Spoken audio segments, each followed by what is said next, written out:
இன்றே டவுன்லோட் செய்து உங்கள் ஃபேவரட் ஷோக்களை என்ஜாய் பண்ணுங்க. இந்த பூ யாருக்கு கட்டுறீங்க? அதுவா, சாமந்தி பூவை கட்டி சாமிக்கு போட்டுட்டு மிச்சம் இருந்தா சாமந்திக்கு கொடுக்கலான்னு பாக்குறேன். என்ன சிரிக்கிற? சாமந்திக்கே சாமந்தியான்னு சிரிச்சேன். ஆஹா, சாமந்தி வச்சுப்பானா இதை நாமளே கட்டலாமே.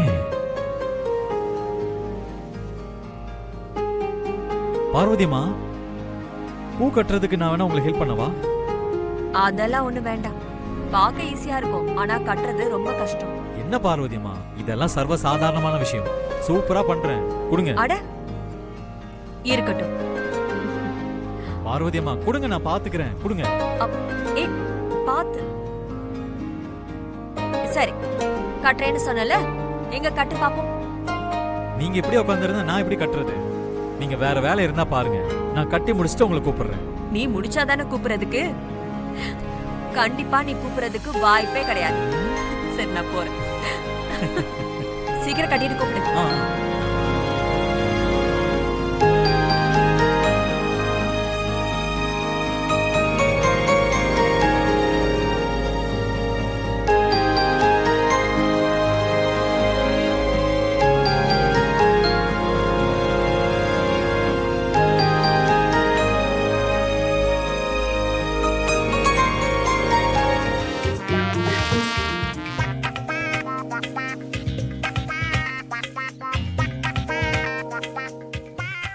ஐயோ, அவங்க என்னவோ இப்படிதான் பண்ண மாதிரி இருந்துச்சு. நமக்கு மட்டும் கரெக்டா வர மாட்டேங்குது. ஷோ, நான் வேற பந்தாவா கட்டுறேன், ஈஸி தானே அது இதுன்னு வாய விட்டுட்டேன். இப்ப எப்படி கட்டுறது?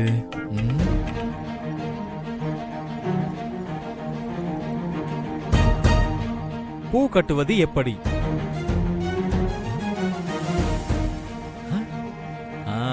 வந்துருச்சுல்ல.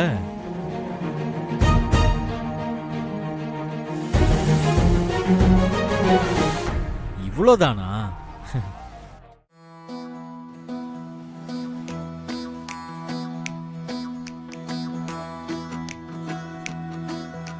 டேய், நீ என்னடா உட்கார்ந்து பூவெல்லாம் கட்டிக்கிட்டு இருக்க? என்னப்பா, நான் கட்டக்கூடாதா? பூ கட்டுறது எவ்வளவு அழகான விஷயம் தெரியுமா?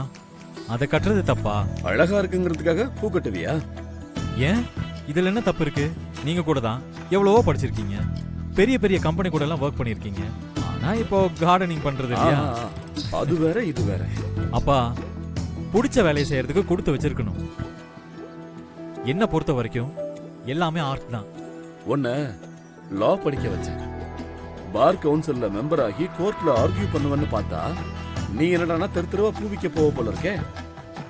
நான் பார்த்ததோட சரி, உங்க அம்மா பார்த்திருந்தா தொலைச்சு எடுத்துருவா.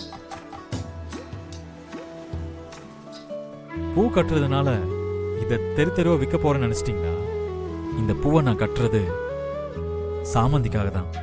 This is not for sale.